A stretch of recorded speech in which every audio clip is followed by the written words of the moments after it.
small red shoe, dirty, worn, but unmistakably a child's. There was a faded sticker of a cartoon bunny on the side. Josh stared in silence. He had grown up in Miller's Hollow. He remembered the posters.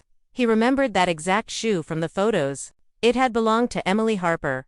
But that wasn't all. Beneath the shoe was an old Polaroid photograph, warped slightly from moisture but still visible. It showed two young girls sitting on what looked like a concrete floor. Their faces were pale, their eyes hollow and sunken. Lucy had her arm around Emily, as if trying to shield her. And behind them, barely in frame, stood a tall man in a crude deer mask, his head tilted sideways like a predator studying prey.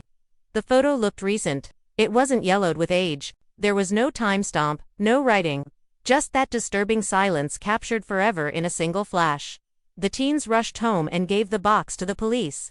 Forensic teams immediately took over. The shoe was positively identified as Emily's, the same one she had been wearing the day she disappeared. The photograph, despite being soaked, was intact enough to scan and analyze. Investigators were stunned. Not only were the girls clearly alive after the disappearance, they had been somewhere nearby.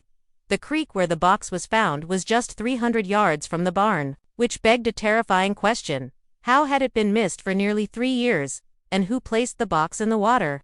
And why now? The discovery of Emily's shoe and the chilling Polaroid forced the investigation into overdrive. For the first time in years, authorities returned to the Harper property, not with the tired resignation of a cold case unit, but with urgency, armed with ground-penetrating radar, cadaver dogs, and a sense that something had been missed. And they were right.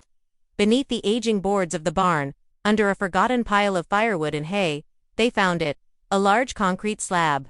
Slightly off level, with metal loops bolted to each side, like it was meant to be lifted. But not ice. It took 3 men and a crowbar to pry it open. Beneath was a narrow staircase, steep and damp, descending into darkness. The air that wafted out was stale, heavy with the scent of rust and mold. A bunker unseen for years, buried just beneath. The feet of search teams, family and friends who had walked that barn countless times. The walls were lined with old insulation boards, now peeling and rotting. There was no light switch. Investigators entered with flashlights, beams cutting through the darkness like knives. Inside was a nightmare frozen in time. On the far side of the room were 2 small mattresses, makeshift beds laid out on wooden pallets. Next to them, stacks of children's books, their covers torn and stained. A plastic bin held empty food wrappers, juice boxes, and a few cracked toys. On the concrete walls, drawn in crayon, were more pictures: suns, stars, a house, 2 girls. One image, repeated several times, showed a figure with antlers or